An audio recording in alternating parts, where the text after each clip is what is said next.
My name is Jen, and some of you know me because I grew up in the church, and others of you might not recognize me because at 19, with a bitter heart and after quite a few hardships, I left the church and I didn't look back.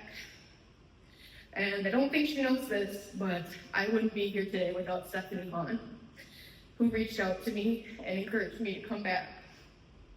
And through that process is when I met Pastor Annalisa, who encouraged me, very much encouraged me, to come along on Motown Vision. And leading up to this week, people asked me, "Are you excited?" I'm going, I was terrified. I didn't know what I got myself into, why I went, why I said yes, but God did. For those of you who know and are familiar with my Uncle Dennis, he sent me with some money this week to help enjoy my trip. And I said, I'm going on a mission trip. I don't need money, but I'll take it and I'll do something with it. As Garrett kind of said, some of us had the opportunity to help a nonprofit that helps people in the inner city of Detroit. And from the second I met the woman that was running this nonprofit, I knew where that money was going.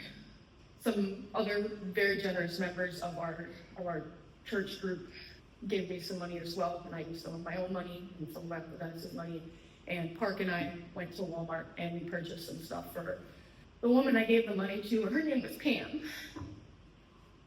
And for those of you who don't know, my Aunt Pam is my uncle's slave wife, who passed away of cancer a few years back.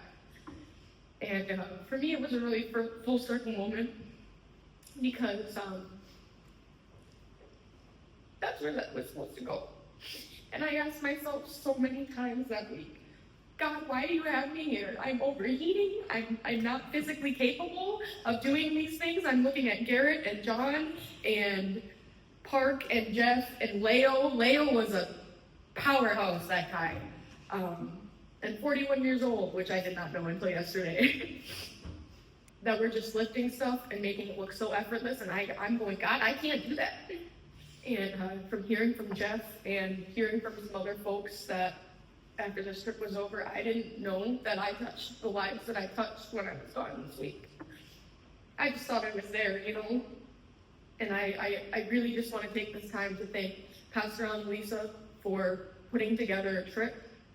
There are so many people that are not here with us today because they're from different congregations. And they were a really integral part of this trip as well. So I want to thank everybody who was a part of it. And there was a sign one day that was up in one of the offices before we left for our work sites that said, "You're exactly where you're meant to be." I didn't know it when I left or when I signed up, but Detroit, Michigan, in all of its glory, was exactly where Jen and Judy and Annalisa and Park and Garrett and John and Debbie and everybody, that's where we were all meant to be this week.